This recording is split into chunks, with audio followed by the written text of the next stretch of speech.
अस्सलाम वालेकुम नाज़रीन, आप देख रहे हैं प्रोग्राम दो टोक। मैं हूं किरण नाज़। तारीख़ी पाक सऊदीया दिफाई मुआहदे के बाद अब पाकिस्तान और सऊदी अरब के दरमियान तिजारती ताउन को नई बुलंदियों तक ले जाने के लिए हंगामी बुनियादों पर काम शुरू हो चुका है। द न्यूज़ ने आला सतह के ज़राए के हवाले से बताया है कि मारूफ कारोबारी शख्सियात और सनतकारों पर मुश्तमिल सऊदी अरब का एक आला सतही तिजारती वफ़द अगले माह पाकिस्तान का दौरा करने वाला है। इसी खबर के मुताबिक सऊदी अरब के आला सतही तिजारती वफ़द के इस दौरे का एहतमाम SIFC ने किया है, जिसका मकसद सऊदी मुमलिकत के साथ सरमायाकारी और तिजारत को फ़रोग़ देना है। इस दौरे की तैयारियों के सिलसिले में इस्लामाबाद में सऊदी सफारत खाने के सीनियर हुक्काम की Lahore chamber of commerce and industry के सदर मियाँ अबूज़र शाद से मुलाकात भी हो चुकी है। खबर के मुताबिक इस मुलाकात में सऊदी कमर्शियल अताशी नाइफ बिन अब्दुल अजीज़ अल हरबी ने ऐलान किया है कि दो तरफ़ा तिजारती इक़दामात को आसान बनाने और कारोबारी रवाबित को फ़रोग़ देने के लिए Saudi Arab Lahore chamber of commerce and industry में एक खुसूसी कमर्शियल डेस्क भी कायम करेगा। सऊदी अताशी ने मज़ीद कहा है कि पाकिस्तानी मसनूआत की बराह रास्त सऊदी अरब बरामदात के लिए इक़दामात किए जा रहे हैं, जिससे तीसरे फ़रीक के ज़रिए बरामदात की लागत में भी बड़ी कमी आएगी। ये आला सतही कारोबारी वफ़द पंजाब भर की अहम कारोबारी शख्सियात से मुलाकातें भी करेगा। इसी मामले के हवाले से नाज़रीन, एक्सप्रेस अखबार में शाये खबर के मुताबिक लंदन में मौजूद वज़ीर आज़म शहबाज शरीफ ने पाक सऊदी ताल्लुकात को मज़ीद वुसअत और फ़रोग़ देने के हवाले से कल 1.5 घंटा वीडियो कॉन्फ्रेंस मीटिंग में मुख्तलिफ वजारतों को अहदाफ देने के साथ साथ वज़रा और हुक्काम को हिदायत दी हैं कि वो मुख्तलिफ शोबों में मज़ीद ताउन बढ़ाने के लिए तजावीज़ तैयार करें। इसी खबर में ज़राए के हवाले से ये भी बताया गया है कि सऊदी वली अहद शहज़ादा मोहम्मद बिन सलमान ने वज़ीर आज़म शहबाज शरीफ को अगले माह 27 से 30 अक्टूबर तक रियाज में होने वाले फ्यूचर इन्वेस्टमेंट इनिशिएटिव फोरम के लिए भी मदऊ कर रखा है। पाकिस्तान हर मैदान में आगे ही आगे बढ़ता जा रहा है, जबकि पाक सरजमीन की सिफारती तन्हाई के नापाक ख्वाब देखने और ख्वाहिश रखने वाले कुदरत के निज़ाम के तहत खुद ही ना रुस्वा हो रहे हैं। मोदी जो ट्रंप को अपना यार पुकारते नहीं थकते थे, आजकल उनका वही प्यार भारत पर टिका टिका कर वार कर रहा है। इस वार की ताज़ा कड़ी में अब अमेरिका ने चाबहार बंदरगाह को ईरान पर आयद पाबंदियों के दायरे में शामिल कर लिया है, जो भारत के लिए ऑब्वियसली एक बड़ा झटका साबित हुआ है और इससे भारत के मफादात के लिए भी ख़तरात लाहिक हो गए हैं, क्योंकि चाबहार बंदरगाह भारत तामीर करवा रहा है और मुआहदे के तहत इसे चलाने की जो रिस्पॉन्सिबिलिटी है वो ईरान ने भारतीय कंपनी को ही सौंप रखी है। सदर ट्रंप के फैसले के मुताबिक 29 सितंबर से चाबहार बंदरगाह पर पाबंदी का आगाज़ होगा, जिसके साथ ही उसे ऑपरेट करने वाले भारतीय अफराद और कंपनीज भी पाबंदियों की जद में आएंगे। दुश्मनाने पाकिस्तान के खाक चाटने की ये दास्तानें जो है ना, वो भी ख़त्म नहीं हुई हैं। आज ही अमरीकी सदर डोनाल्ड ट्रंप ने एक हुक्मनामे पर दस्तखत करते हुए H1B वीज़ा यानी आला महारत रखने वाले गैर मुल्की अफराद के लिए वीज़े की जो सालाना फ़ी है वो $1 लाख कर दी है। अमरीकी सदर के इस फैसले का असर भी नाज़रीन सबसे ज़्यादा भारतीय शहरियों पर पड़ेगा, क्योंकि जो ऐसे वीज़ाज़ हैं वो लेने वालों की दौड़ में जो सबसे आगे हैं वो भारतीय शहरी ही हैं। अमरीकी सरकारी आदादो शुमार के मुताबिक गुज़िश्ता साल 71% H1B वीज़ा भारतीय शहरियों ने हासिल किए थे। इससे पहले ट्रंप भारत पर 50% टैरिफ का ऐलान भी कर चुके हैं। एप्पल कंपनी को भी वो भारत से कारखाने शिफ्ट करने का कह चुके हैं। यहीं तक बात महदूद नहीं है, अमरीकी सदर यूरोपीय ममालिक पर भी जोर दे रहे हैं कि वो भारत पर 100% तक टैरिफ आयद करें। अभी 2 हफ्ते पहले ही जब चीन ने विक्ट्री डे परेड में अपनी ताकत का भरपूर मुजाहरा किया, तो इस आला सतह की तकरीब में सफ़े अव्वल में मौजूद रहनुमाओं में वज़ीर आज़म शहबाज शरीफ मौजूद थे, लेकिन भारतीय वज़ीर आज़म नरेंद्र मोदी का कोई नामो निशान नहीं था। भारत और इसराइल ज़िल्लत भी एक्सचेंज कर रहे हैं ना, एक दूसरे से बांट रहे हैं। फ्रांसीसी सदर ने वाज़े किया है कि पीर को न्यूयॉर्क में अक़वाम मुत्तहिदा की जनरल असम्बली के इजलास में फ्रांस समेत 10 ममालिक फ़लस्तीन को बतौर रियासत तस्लीम कर लेंगे। बैनुल-अक़वामी मीडिया के मुताबिक ब्राज़ील ने भी आलमी अदालत इंसाफ में इसराइल के ख़िलाफ़ मुक़दमे में बाज़ाब्ता फ़रीक़ बनने का ऐलान कर दिया है। ये वही मुक़दमा है नाज़रीन जो जनूबी अफ्रीका ने जनवरी 2024 में इसराइल के ख़िलाफ़ नस्ल कुशी करने पर दायर किया था। पाकिस्तान को भी इस केस में फ़रीक़ बनना चाहिए। इसराइल के ख़िलाफ़ क़ानूनी मैदान में ही सही, लेकिन उतरना तो ज़रूर चाहिए। पाकिस्तान को दुनिया भर में मिलने वाली जो इज़्ज़तें हैं वो अल्लाह रब्बुल जलाल की तरफ से हैं, और दुश्मनाने पाकिस्तान और दुश्मनाने इस्लाम का मुंह काला होना भी उसी रब्बुल जलाल की तरफ से है। वो कहते हैं ना, वो तो इज़्ज़ु मन तशा व तुज़िल्लु मन तशा बियदिकल खैर इन्नका अला कुल्लि शै। इस पर बात करने के लिए मियाँ अबू ज़रशाद मुझे ज्वाइन कर रहे हैं, लाहौर चैम्बर ऑफ कॉमर्स के सदर हैं। मैं बेहद शुक्रगुजार हूँ सर आपके कीमती वक्त की। इस मीटिंग का भी मैंने आगाज़ में तस्करा भी किया, बात भी की। सर सबसे पहले तो बताइए क्या होने जा रहा है दिफाई मैदान के साथ साथ तिजारती मैदान में भी पाकिस्तान जो है वो सरमायाकारी के हवाले से तिजारत को नई बुलंदियों पर ले जाने के हवाले से काम कर रहा है। कितना होमवर्क हो चुका है सर इस ज़िम्न में अब तक? बहुत शुक्रिया जी। कल मेरे पास जब कमर्शियल अटाची आए, उन्होंने इस तरह मेरे से बात की जैसे दो बिछड़े हुए भाई मिले हैं। जैसे यूसुफ अलैहिस्सलाम को जब बाप से मिलाया गया तो उस तरीके से हज़रत यकूब अलैहिस्सलाम की तरह उन्होंने मुझसे गले मिले, और इस कदर मोहब्बत का इज़हार मैंने अपनी ज़िंदगी में पहली दफ़ा देखा कि सऊदी शाह फैसल के बाद पहली दफ़ा इतनी बड़ी चेंज आई है। क्योंकि दुनिया को अब समझ आ चुकी है कि पाकिस्तान एक एटमी ताकत है, और अल्हम्दुलिल्लाह 10 मई 2025 को जो अल्लाह ने इज़्ज़त दी है पाकिस्तान को, पाकिस्तान की हुकूमत को और हमारे field marshal general Asim Munir को, अल्हम्दुलिल्लाह अल्हम्दुलिल्लाह अल्हम्दुलिल्लाह, अल्लाह नज़र बस से बचाए। मैं तो आपके प्रोग्राम की वजह से जनरल साहब से उनकी खैर की दुआ मांगता हूँ। 25 करोड़ अवाम पहले दुआ मांगती थी, अब 2.25 अरब लोग जनरल आसिम मुनीर के लिए दुआएं मांग रहे हैं।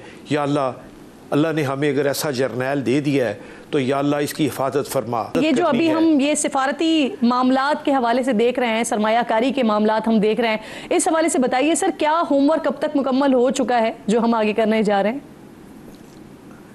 देखें, अल्हम्दुलिल्लाह आज 34 माह हो गए हैं फील्ड मार्शल साहब को एज ए कमांडर बने हुए। आप 34 माह में देख लें स्टॉक एक्सचेंज तकरीबन 150% ऊपर चली गई है। यानी कि जो 70-65 हज़ार पे थी वो आज 1,60,000 पे चली गई है। इंशाअल्लाह ताला आप देखेंगे कि जनवरी तक ये मार्केट 2 लाख पे चली जाएगी। ये तो है इंटरनेशनल जो तरीक़ाकार है किसी मुल्क की इकॉनमी को चेक करने का। दूसरी तरफ आइए, देखें इंडिया ने डैम हमने नहीं बनाए, हमने नहरें नहीं बनाई। दुश्मन इतना कमज़ोर हो चुका है कि वो हमें पानी की मार रहा है। इंशाअल्लाह ताला अब डैम भी बनेंगे, अब नहरें भी बनेंगी। अच्छा और सर, आप मुझे फरमाइए SIFC के ज़ेरे एहतमाम जी सर डैम की आप बात कर रहे हैं, डैम बनने में क्या सऊदी अरब भी इन्वेस्ट कर रहे हैं? बिल्कुल करेंगे, सब आएंगे इन्वेस्टर। आप देखिएगा होता क्या है। SIFC के जनरल सरफराज साहब जो काम प्ले कर रहे हैं, जो इस कौम के लिए वो खिदमात दे रहे हैं at the leadership of field marshal, वो इंशाअल्लाह ताला उसका फल जनवरी में मिलना शुरू हो जाएगा। देखें इस वक्त दुश्मन सर डैम के हवाले से स्पेसिफिकली बताएं जी। मुझे ये फरमाइए, एयरलाइन, ये जो आपकी एयरलाइन, स्टील मिल, डैम, ये सब सऊदी और कतरी और UAE की गवर्नमेंट मिल के बनाएगी। क्योंकि जब हमारा मुफाद एक है, जब हमारा नबी एक है, जब हमारा अल्लाह एक है, जब हम मुसलमान हैं, तो फिर हम सब जब एक मुट्ठी की तरह खड़े होंगे तो इंशाअल्लाह आप देखिएगा कि अगले 3 महीने में आप इसराइल की पोजीशन खुद देख लीजिएगा, वो डिफेंस पे चला जाएगा। जो नस्ल कशी वो कर चुका है। 2.25 अरब मुसलमान हैं। मैं आपको सच बताऊं, सिर्फ एक दफ़ा देख लें उनकी तरफ तो वो मर जाएंगे। ये ट्रंप साहब ने अक्लमंदी जो कुछ अभी हो रहा है ये यकीनन बहसत पाकिस्तानी मेरे लिए और तमाम पाकिस्तानियों के लिए बहुत खुशाइंद है, लेकिन काश ये जो कुछ हो रहा है ये पहले हो जाता है। जितनी नस्ल कुशी वहाँ पर हो चुकी है शायद वो कम हो चुकी होती, वो रुक चुकी होती। बहरहाल मुझे ये फरमाइए सर, SIFC के ज़ेरे एहतमाम जो अगले महीने आला सतह का दौरा होने जा रहा है सऊदी वफ्द का, जिसकी तैयारी के हवाले से भी 17 सितंबर को सऊदी कमर्शियल अताशी उनकी आपसे मुलाकात भी हुई है। ये दौरा कब होने जा रहा है, कौन कौन होगा इस दौरे में और बिजनेस वेन्यू पर फोकस होगा सर? देखें मेरी जो उनसे डिटेल में बात हुई है, जो पैगाम हमें वहाँ से एम्बेसडर ने और शाह ने हमें एक्सीलेंसी बिन सलमान ने मुझे भिजवाया है, वो ये था कि आप जॉइंट वेंचर्स करें, आप उनकी लेबर लेके जाएं, क्योंकि ईरान की शिकस्त का बायस इंडियन लेबर थी।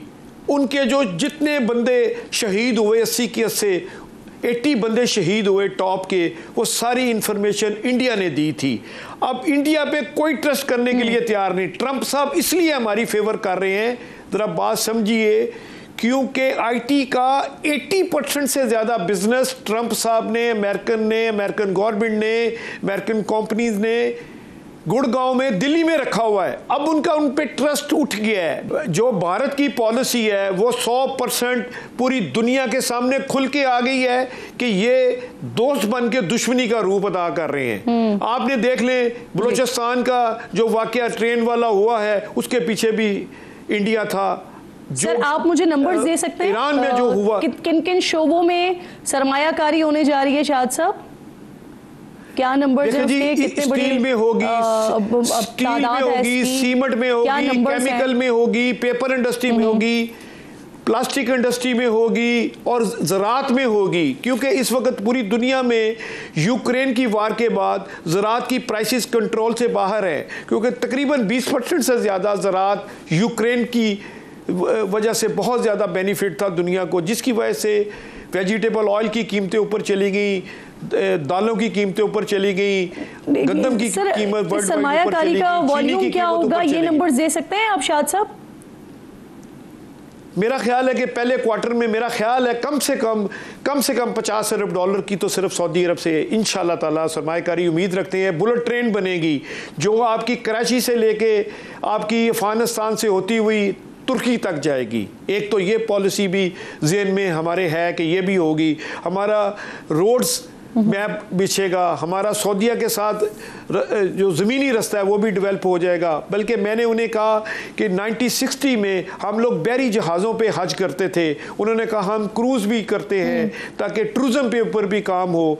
ये सारे देखें, पूरी दुनिया में सबसे सस्ते इस वक्त हम हैं, और इस मुल्क में इतनी यानी कि गुर्बत है। इस गुर्बत को मिटाने के लिए कम से कम हमारा 50 लाख से ज़्यादा लोग आप बात कर रहे हैं, ये अगले 3 महीनों में हमें पाकिस्तान में सरमायाकारी होती हुई नजर आ जाएगी सर? नहीं, 3 महीने में एग्रीमेंट्स हो जाएंगे, मगर सरमायाकारी में टाइम लगेगा। मुझे लगता है कि अगले 1 बरस में हमारे यहाँ $100 अरब की ज़रूर सरमायाकारी आ जाएगी, जिसमें हमारी PI एयरलाइन भी हो सकता है सऊदी एयरलाइन के साथ जॉइंट वेंचर हो जाए। बड़ी यानी कि देखें, जब आप किसी को भाई बना लेते हैं, देखें जब आप किसी से रिश्ते जोड़ लेते हैं, जब आप एक मोहब्बत का रिश्ता बढ़ा लेते हैं, जब हमें भी पता है कि खाना काबा पे हमला अल्लाह ना करे कोई करे, हम तो उसकी आंखें निकाल देंगे चाहे कोई भी हो। इस तरह नबी पाक के रोज़े पे जिस तरह कोई सोचे भी तो हम उसकी जान खा जाएंगे इंशाल्लाह ताला। ये हमारा बदला है और इंशाल्लाह हम शहादत को फख्र फील करते हैं। मौजूद थे। हम खबरें आपने दी हैं जो कि समातों को बड़ी अच्छी लग रही हैं, और हम दुआ गो भी हैं कि जिस तरह से आप बता रहे हैं जहाँ जहाँ इन्वेस्टमेंट होनी है और जिस तरह से पाकिस्तान आगे तरक्की की राहों पर गामजन होगा, जिस तरह से आप बता रहे हैं, इसी तरह से अमली जामा भी ये पहने, ये सारी बातें हमारे सामने होती हुई नजर भी आए। बहुत बहुत शुक्रिया। प्रोग्राम में आप साथ मौजूद थे। सिलसिले को गुफ्तगू ये सिलसिले को आगे बढ़ाते हैं। मेरे साथ इख्तियार वली खान साहब ज्वाइन कर रहे हैं जो कि कोऑर्डिनेटर हैं वज़ीर आज़म के। नाज बलोच साहिबा पाकिस्तान पीपल्स पार्टी से मुझे ज्वाइन कर रही हैं, और प्रोग्राम के इसी हिस्से में इसी डिस्कशन में फैसल चौधरी साहब भी पाकिस्तान तहरीक इंसाफ से मुझे ज्वाइन करेंगे। मैं आप दोनों मेहमानों की शुक्रगुजार हूँ। इख्तियार वली खान साहब, आपसे बात का आगाज़ करते हैं। सर, हुकूमत इस वक्त कह सकते हैं हम बड़े आसानी से कि बड़ी ताकतवर पोजीशन में है दुनिया भर में। अल्हम्दुलिल्लाह जिस तरह से पाकिस्तान का इमेज बेहतर हो रहा है, ये वक्त है कि अपोजिशन पर भी सर सख्तियां ज़रा कम की जाएं, उन पर भी हौला हाथ रखा जाए, सियासी इस्तेहकाम को मुमकिन बनाया जा सके और अपोजिशन को सियासी स्पेस ज़रा उनके लिए भी क्रिएट की जाए। इख्तियार साहब। बिस्मिल्लाहिर्रहमानिर्रहीम। बहुत शुक्रिया किरण। देखें, अल्हम्दुलिल्लाह सुम्मा अल्हम्दुलिल्लाह, हुकूमत जो है वज़ीर आज़म शहबाज शरीफ की हुकूमत इस वक्त वो फतूहात का सिलसिला अल्हम्दुलिल्लाह जारी है। एक हमला हुआ था पाकिस्तान पर मई में, और फिर 10 मई को आपने जो उसका जवाब दिया, अप्रैल से जो कहानी उन्होंने शुरू की और फिर आपने जो 10 मई को उसका जवाब दिया है, तो वो सिलसिला अल्हम्दुलिल्लाह पूरे आबोताब के साथ, पूरे अपने शबाब के साथ वो जारी है। फिर ईरान पे जो हमला हुआ इजराइल का, उसमें जो आपका किरदार रहा वो शानदार था और वहाँ से पहली बार, हालांकि ईरान के साथ हमारे बड़े डिस्टेंसेस रहे हैं, वहाँ से दिल दिल पाकिस्तान और शुक्रिया पाकिस्तान के नारे बुलंद हुए। फिर कतर का वाक़या अभी रिसेंटली है, हफ्ता पहले पुरानी बात है, और आपके वज़ीर आज़म ने सारा कुछ छोड़ छाड़ के वो कतर चले गए। वो ऐसा ही था कि उन्होंने, वज़ीर आज़म शहबाज शरीफ ने मुस्लिम उम्मा की इमामत का एक आगाज़ करने का, एक बाब का आगाज़ कर दिया। फील्ड मार्शल आसिम मुनीर साहब और वज़ीर आज़म की जोड़ी जो है, अल्लाह सलामत रखे, वो अल्हम्दुलिल्लाह वो पाकिस्तान जो जिसके टूटने की बातें हो रही थी, जिसके डिफॉल्ट होने की बातें हो रही थी, दिवालिया हो जाएगा, सोमालिया हो जाएगा, श्रीलंका बन जाएगा, वो पाकिस्तान अब अल्हम्दुलिल्लाह और अल्हम्दुलिल्लाह सर उसके बिल्कुल बरक्स जो कुछ हो रहा है वो बायज़ियत पाकिस्तानी इंतहाई खुशाइंद है। अल्लाह ताला ये सिलसिला इसी तरह से रखे। मुझे फरमाइए इख्तियार साहब, कुछ खबरें, जी सर मेरा सवाल भी ले लीजिए, ऐड कर दीजिएगा इसमें। कुछ खबरें चल रही हैं MBS के हवाले से कि वो गालिबन अगले महीने या उसके अगले महीने पाकिस्तान का दौरा करने वाले हैं। ये बड़ा अहम दौरा होगा सर, इसको जरा प्लीज कंफर्म कीजिएगा। देखिए, ये मुआहदा जो स्ट्रेटेजिक मुआहदा आपने वहाँ पे जाके किया है वज़ीर आज़म ने सऊदीया में, इसमें 5 मुस्लिम ममालिक और तैयार हैं शामिल होने के लिए, एक नॉन मुस्लिम मुल्क भी उसमें तैयार है। और ये सिर्फ स्ट्रेटेजिक मुआहदा नहीं है, जैसे किसी बड़े मरज़ की दवा होती है, इलाज शुरू होता है तो छोटे मरज़ खुद ही जो है वो ख़त्म हो जाते हैं। आपकी इकॉनमी की बड़ी ग्रोथ हो जाएगी, आपकी बड़ी स्टेबिलिटी आ जाएगी। इन्वेस्टमेंट जो है, अभी आप अबू ज़रशाद साहब से पूछ रहे थे, मैं आपको बताऊं कि इट्स डबल देन CPEC। ये इतनी बड़ी इन्वेस्टमेंट आ रही है। MBS का दौरा भी हो रहा है, वज़ीर आज़म साहब भी एक और दौरे में वहां पर जा रहे हैं, और MBS के साथ मोहम्मद बिन सलमान के साथ एक बहुत बड़ा वफद जो बिजनेस कम्युनिटी का है वो भी आ रहे हैं। वो फिर यहाँ पर ऐलान करेंगे कि मतलब पाकिस्तान में वो किस किस्म की इन्वेस्टमेंट करने जा रहे हैं, वो मैं अभी बताना नहीं चाहता। वो फिर गवर्नमेंट जो है वो बाकायदा उसके लिए प्रोग्राम मुनक्किद होगा, और वो बहुत कुछ है, बड़ा कुछ है। आप समझ लें कि पाकिस्तान बनना एक बड़ी नेमत थी, अल्लाह का एक बड़ा तोहफा था। उसके बाद एक मुत्तफ़िका आईन बनाना एक बड़ा एक कारनामा था। फिर उसके बाद एटमी प्रोग्राम, फिर एटमी धमाके, और उसके बाद फिर इंडिया को शिकस्त देना। MBS के दौरे के हवाले से जी इख्तियार साहब, आपने MBS के दौरे के हवाले से कंफर्म किया कि वो दौरा करेंगे और ये गालिबन नवंबर में होने जा रहा है दौरा? आई होप जी, इंशाल्लाह it's going to be held in November. और ये दौरा जो है ये कोई मामूली दौरा नहीं है। वो दौरा होगा जिस तरह अब वज़ीर आज़म शहबाज शरीफ जो है ना, वो इस वक्त सिर्फ पाकिस्तान के वज़ीर आज़म नहीं है, वो सिर्फ मुस्लिम उम्मा की आंख का तारा नहीं बने, वो इस वक्त पूरी दुनिया के कैमरे उन पर फिट हैं, उन पर फील्ड मार्शल पर, पाकिस्तान पर, पाकिस्तानी अवाम पर, हमारे मुस्तकबिल पर। जो MBS का दौरा होगा वो पूरी दुनिया की मीडिया की लेम लाइट और उसका मरकज बना होगा। बिल्कुल, उसके बाद जो बिल्कुल दुरुस्त बात है इख्तियार साहब। मैं दोबारा आपकी तरफ आती हूँ, तो जो मेरा सवाल था ना, मैं उस पर जरूर बात करूंगी कि हम जब इतनी कामयाबियां और इतनी तरक्कियां हम समेट रहे हैं, सबकी नजरें हैं हमारे प्राइम मिनिस्टर पर, हमारे चीफ साहब पर, तो फिर ऐसी सिचुएशन में थोड़ा सा ऑपोजिशन के लिए भी जरा स्पेस क्रिएट हो जानी चाहिए। उस पर मैं आपसे आके बात करती हूँ, नाज साहिबा को भी मौका दीजिए। सर मैं आती हूँ आपके पास, दोबारा बात करती हूँ आपसे। नाज साहिबा बहुत बहुत शुक्रिया, बड़े दिनों बाद आज आप शो में शिरकत कर रही हैं। ये बताइए मुझे, इतना बड़ा मुआहदा हुआ है, पाकिस्तान पीपल्स पार्टी कहीं उस तरह से एक्टिव नजर नहीं आ रही है जिस तरह से हमें मुख्तलिफ मौके पर नजर आती है। तो क्या ये मुआहदा होने से पहले पीपल्स पार्टी की क़यादत से डिस्कशन हुई थी? बिस्मिल्लाहिर्रहमानिर्रहीम। Kiran, thank you for having me on your show. देखिए, बात यह है कि ये बिल्कुल मुआहदा जो हुआ है ये बहुत खुशाइंद है, और पाकिस्तान पीपल्स पार्टी इस मुआहदे को वेलकम करती है और हर उस डील को वेलकम करती है जो पाकिस्तान की प्रॉस्पेरिटी, पाकिस्तान की कामयाबी, सलामती और पाकिस्तान की खुशहाली के लिए हो, पाकिस्तान की बका के लिए हो, मुस्लिम उम्मा की बेहतरी के लिए जो चीज़ होगी उसके अंदर पाकिस्तान पीपल्स पार्टी ने हमेशा अपना किरदार पहले भी अदा किया है और आज भी हम सराहते हैं। क्योंकि ये जो अब आपने देखा कि वज़ीर आज़म साहब को सऊदी अरेबिया में जिस तरह से पुरपाक इस्तकबाल उनका हुआ, ये फर्द वाहिद का इस्तकबाल नहीं, ये मुल्क पाकिस्तान की इज्जत और पाकिस्तान की वकार की बात है। तो इसे ओन तो करना चाहिए, हम सबको ओन करना चाहिए। Everybody who loves Pakistan has to welcome such decisions and such respect जो पाकिस्तान की तरफ आ रहा है, चाहे वो फील्ड मार्शल की तरफ डिफेंस की हमारी जो काबिलियत है उसको सराहते हुए हो, चाहे वो हमारी पाकिस्तान की जो बढ़ती हुई पॉलिसीज हैं उनको देखते हुए हो,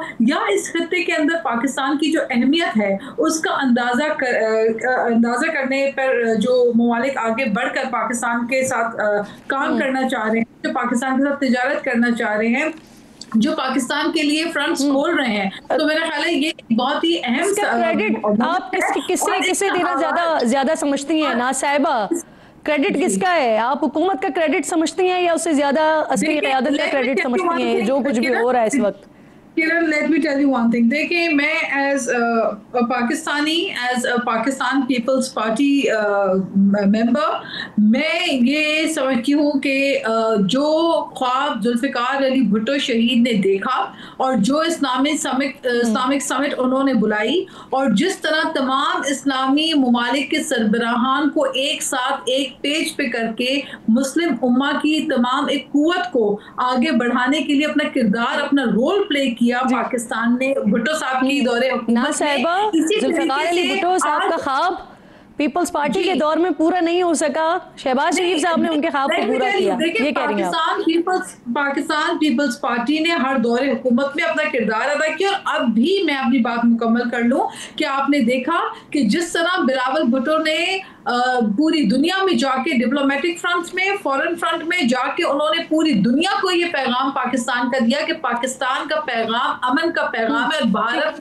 जो पाकिस्तान को मैली आंख से देखा तो मुंह तोड़ जवाब भारत को जो मिला है वो इस बात की कड़ी है कि पाकिस्तान की खामोशी को, अमन दोस्ती को पाकिस्तान की कमजोरी ना समझा जाए, क्योंकि हम बिल्कुल आप दोनों मौजूद मेहमान मेरे साथ ही मौजूद हैं कि कॉल दी जा रही है। छोटा सा ब्रेक ले लेते हैं नाज़रीन, ब्रेक के बाद वापस आते हैं।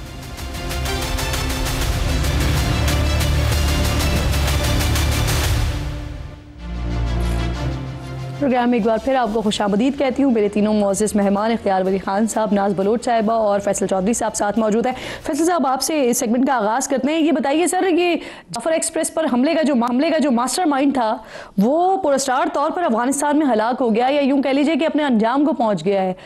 सवाल यहाँ पर यह है सर कि अफगानिस्तान क्यों चंद हज़ार दहशत गर्दों को फौक़ियत दे रहा है पाकिस्तान पर? सर देखिए, ये इतना जो है ये सिंपल मामला नहीं है, ये बड़ा कॉम्प्लिकेटेड मामला है। अफगानिस्तान की जो पूरी, आप उसको अगर नॉर्मल स्टेट समझ रहे हैं या कि आप समझ रहे हैं कि वो पाकिस्तान या दूसरे मुल्कों की तरह कोई ऑर्गेनाइज स्टेट है, तो वो नहीं है। वो गुज़िश्ता 40-50 साल से जिहाद में और फिर उस वक्त बहुत ज़्यादा मर्सनरीज पूरी दुनिया से, तो ये वहाँ का फिनोमेना है। मेरा ख्याल में कि इसको अगर इस तरह से वहाँ पे बहुत सारी चीज़ें ऐसी हैं जो शायद उनके अपने भी कंट्रोल में ना हो। दाइश है वहाँ पे, कुछ और ऑर्गेनाइजेशंस हैं वहाँ पे, जो नॉर्दर्न अलायंस के भी अपने मसले हैं।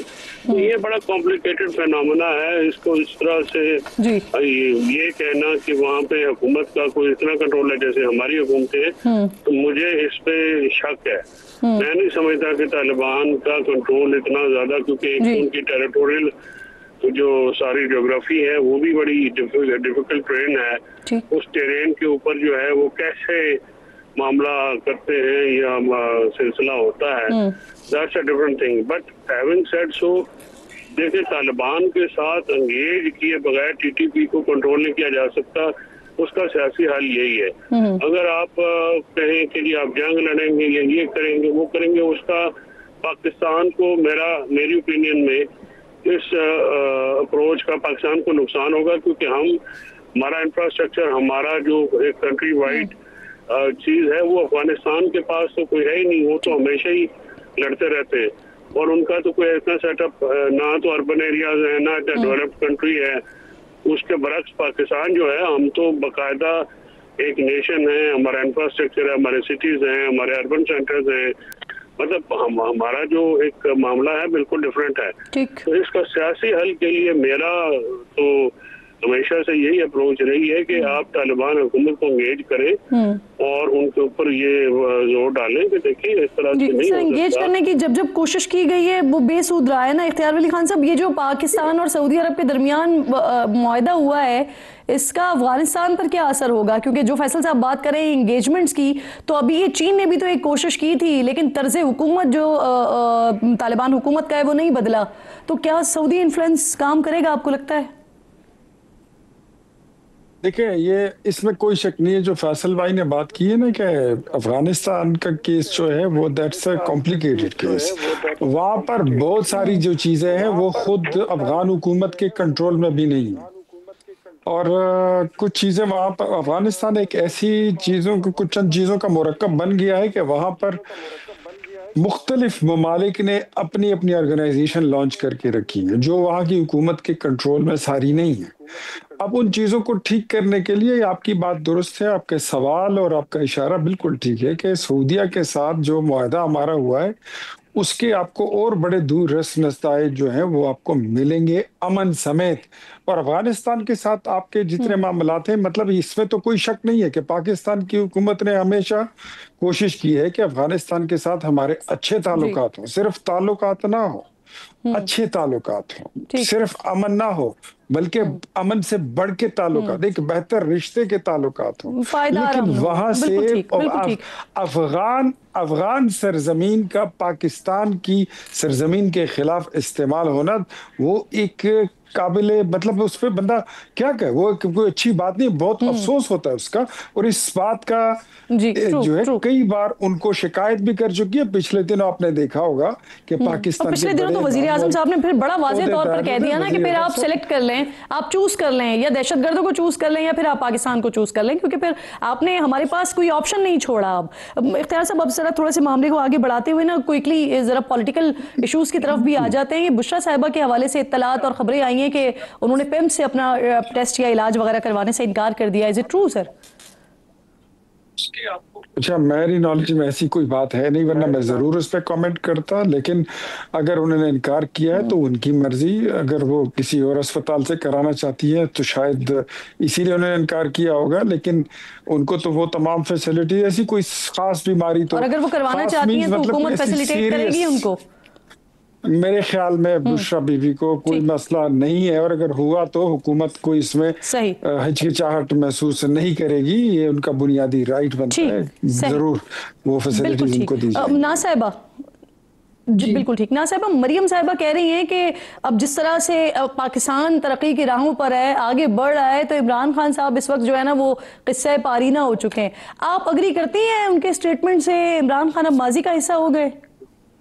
देखिए, मैं समझती हूँ कि अगर मेरा पर्सपेक्टिव सुनना चाहेंगी तो उसमें यह है कि इमरान खान की पार्टी को मौका मिला, इनको तहरीक इंसाफ को हुकूमत करने का, लेकिन उन्होंने हुकूमत में थे तब भी उन्होंने इश्तियाल की बातें की। उन्होंने hate politics, incitement, provocation, incitement और नफरत एकदम एक एक्सट्रीम अपना पॉइंट उन्होंने उठा के रखा मुद्दा।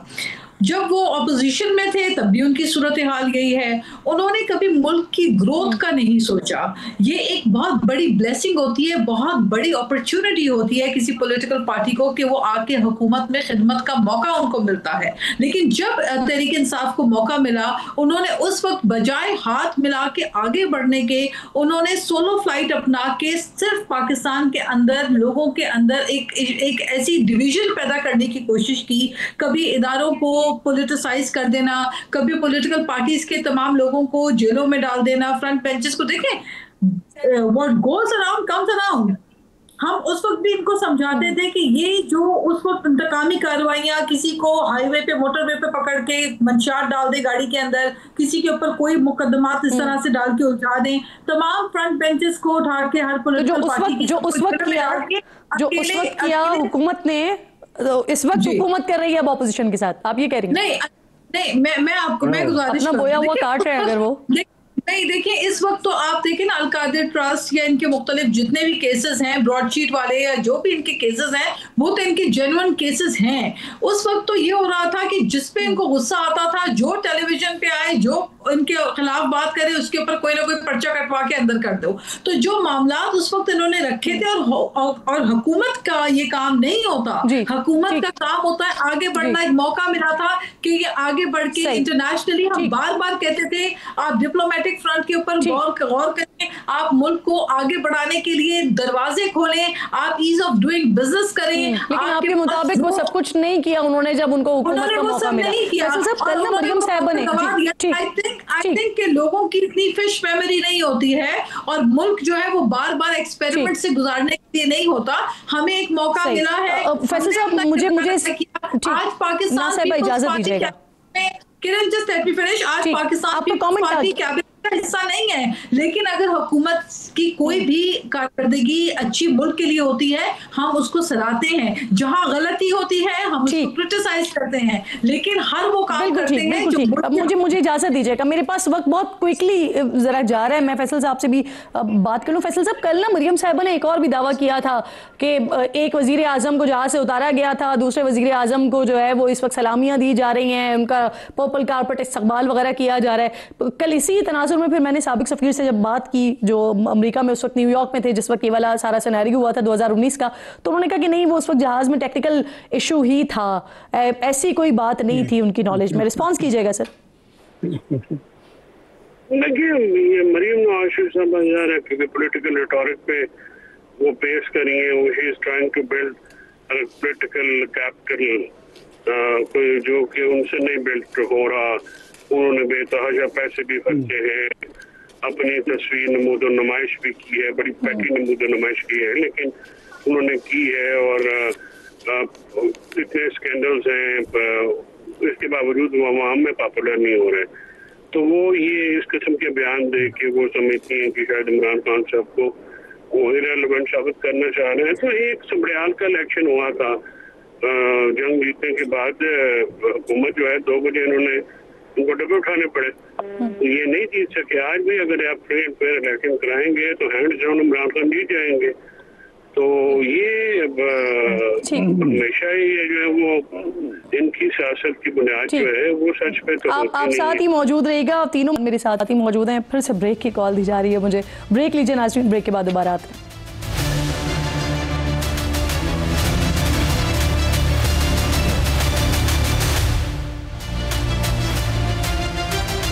प्रोग्राम में एक बार फिर आपको खुशामदीद कहूँगी और तीनों मेहमानों से गुजारिश करूँगी कि वक्त मेरे पास इंतहाई महदूद है, तो क्विकली कमेंट कीजिएगा। फैसल साहब, ज़रा आपसे बात का आगाज़ कर लेते हैं। सर, बड़े ज़ोरों शोर से मिशन नूर के हवाले से सोशल मीडिया के ऊपर हमने कैंपेन देखी, लेकिन तहरीक इंसाफ ने एग्जैक्टली एक दिन पहले ही इसका बॉयकॉट कर दिया। सर, कब पता चला कि ये जो नाम है ये मुतनाज़ है, और ये फैसला क्या तहफ़्फ़ुज़ आईन पाकिस्तान की जानिब से लिया गया था? सर, ये मिशन नूर क्या रॉकेट पे बैठ के चांद पे जा रहे हैं क्या? सर, अब बॉयकॉट आप लोगों की तरफ से किया गया है, आपने अपनी पार्टी से नहीं पूछा? नहीं, हमारी पार्टी में तो ये माशाल्लाह अगर ये स्ट्रेटजी आनी है तो मैं तो हैरान हूँ। शाम को छतों पे जाने देंगे, फिर पटाख से अडाला का दरवाजा पड़ जाएगा, फिर हम सारे जो है वो खान साहब को अलादीन के कालीन पे बैठ के, क्या मजाक है, यह संजीदगी की इंतहा है। ये सोशल मीडिया ये कुछ लौंडे लपाड़े हैं, वो पूरी पार्टी को इसमें लगा देते हैं, क्या गैर संजीदगी का मुजाहरा है। इसमें मैं तो बात भी नहीं करना चाह रहा। देखिए, आप मजहबी एलिमेंट जो होता है, खैर अजान देना जो है उसको किस कॉन्टेक्स्ट में आप इस्तेमाल कर रहे हैं? क्या सियासी आपके पास कोई लायामल नहीं रह गया है? मतलब क्या इस पे बात करें फिर? ये मतलब वही तो समझ से गलत है। ये चीजें कौन डिसाइड करता है, क्या से डिसाइड होती है? मतलब ये तो अजीबो-गरीब एक सोच है जिसका न मुंह है, न सिर है, न पैर है। आपकी बात समझ आ गई बिल्कुल मुझे। इख्तियार साहब, सियासत में सर मजहब कार्ड का जो इस्तेमाल है ना, वो चाहे मुखालिफिन के लिए हो, हुकूमत करे, अपोजिशन करे, दोनों बाज नहीं आ रहे हैं। एक तरफ अगर किसी किस्म की कोई कैंपेन लॉन्च की जा रही थी, तो दूसरी तरफ आप लोगों की तरफ से भी जिस तरह के ताने दिए जा रहे थे बाकायदा गैर मुस्लिम होने का, और किस तरह के सर्टिफिकेट हो रहे थे सर? देखिए किरण, ये मजहबी टच वाली कहानी तो हमने देख ही ली थी ना। इमरान खान जब अपनी उसकी छत पे चढ़े हुए थे अपनी गाड़ी के, वो ट्रक के ऊपर, तो कासिम सूरी साहब उनके कान में फरमा रहे थे कि यहाँ पे इस्लामिक टच दे दें। इनका तो ये काम है, ये इस्तेमाल करते रहते हैं। ये जो मिशन नूर के का लफ्ज के है ना, इसका फिर 20 सितंबर का इंतखाब करना, ये कादियानियत से जाके मिलता है। मौलवी हकीम नूरुद्दीन की कहानी, इसमें पूरी इसकी स्टोरी जो है वो आपको मालूम होगी। आपके पास वक्त नहीं है, नहीं तो मैं सुना देता। ये तो उस तरफ जाता है। तो खान साहब अगर 20 सितंबर के किसी प्रोग्राम का ऐलान करते हैं, अजान देना कोई बुरी बात नहीं है, लेकिन 20 सितंबर की तारीख और फिर उसको मिशन नूर का नाम देना, ये मैं कहता हूं ये गलाजत के सिवा कुछ नहीं है। और अकीदे खत्म नबूवत जिंदाबाद जिंदाबाद और जिंदाबाद, उसके खिलाफ कोई साजिश अगर सियासी मैदान में कोई करता है, या वो डिप्लोमेटिकली करता है, या वो किसी दूसरे रास्ते से वो करता है, उसको कोई रास्ता नहीं देंगे। इस पे कोई कॉम्प्रोमाइज नहीं होगा। हमारा अकीदा सियासत में ना सर इस तरह की चीज नहीं होनी चाहिए कि किसी को भी आकर जो है ना इस चीज की बाकायदा वजाहतें देनी पड़ जाएं और बाकायदा आकर अपने अकीदे को बार बार बयान करना पड़ जाए। सर ये सिचुएशन तो सियासत में नहीं होनी चाहिए ना साहिबा। आप किस तरह से देखती है सारी सूरत हाल को? देखिए, इस वक्त तो पीटीआई की जो हालत है वो ये हो गई है कि चंद बाहर मुल्क बैठे हुए लोग सोशल मीडिया के अकाउंट्स चला के और पीटीआई का एक अपना नैरेटिव जो है वो क्रिएट कर देते हैं, और फिर जो पीटीआई के अपने ऑफिस बेयरर्स हैं वो खुद उनसे जो है फिर लाताल्लुकी का इजहार भी कर रहे होते हैं। तो बात यह है कि यहाँ पे जो इनकी लीगल ग्राउंड्स हैं, जो लीगल बैटल है, उसके ऊपर तो इनका हाल ये है कि ये हर बैटल अपना लीगल ग्राउंड जो है उसके ऊपर कमजोर भी हैं और उसको ये हार चुके हैं। अब अपनी शिकस्त को तस्लीम ना करते हुए ये आए दिन कोई ना कोई सोशल मीडिया के अंदर किसी न किसी किस्म की ऐसी बात वो करते हैं जिसके ऊपर आपस में इनकी अपनी पार्टी के अंदर भी रिफ्ट्स होते हैं। तो मुझे मैं समझती हूँ कि इस वक्त जो पीटीआई का अपना एक पॉलिटिकल पार्टी का जो एक आवाज होती है, जो एक पॉलिटिकल पार्टी का अपना एक प्लेटफॉर्म होता है, उसके अंदर एक हमेशा यूनिटी होती है। हर इशू के ऊपर पार्टी होती है, लेकिन इनका जो बुनियादी मसला है, जिस तरह मैंने आपसे पहले कहा कि चंद लोग बैरून मुल्क बैठ सोशल मीडिया के ऊपर इनके ट्रेंड्स बना देते हैं और एक नैरेटिव बिल्ड कर देते हैं, और उसी नैरेटिव को इनके अपनी पार्टी के अंदर बैठे हुए लोग जो है, बिल्कुल बात आपकी सही है कि कई सारी जगहों पर पीटीआई के अपने लोग भी बहुत ज्यादा परेशान होते हैं कि क्या हो रहा है सोशल मीडिया पर। इख्तियार साहब, लास्ट कमेंट, बिल्कुल वक्त खत्म हो गया सर, आप कुछ कमेंट करना चाह रहे थे? देखिए, पाकिस्तान तहरीक इंसाफ को और इमरान खान की जो ट्रेन है वो भी छूट गई है, जो बस है वो भी छूट गई है, जो जहाज है वो भी फ्लाइट जो है जा चुकी है, ये प्लेटफॉर्म पे रह चुके हैं। अब इनको इस तरह मजहबी कार्ड और ऊट पटांग की हरकतें, कभी मिशन नूर की, कभी कुछ सर, इसी तरह की बातें इख्तियार साहब मुझे याद है 2019 में 20 में आप लोगों के लिए की जाती थी, लेकिन आज देखें आज पीएमएलएन की गवर्नमेंट है और माशाल्लाह गवर्नमेंट जिस तरह से काम कर रही है वो भी हमारे सामने। आप तीनों मेहमानों की मैं बेकार हूँ, वक्त खत्म हो गया। इंशाल्लाह नाज़रीन से मुलाकात होगी कल। अपना और अपने मुल्क का खास ख्याल रखिए, फ़लस्तीन को, कश्मीर को अपनी दुआओं में याद रखिए। अल्लाह ने के बाद।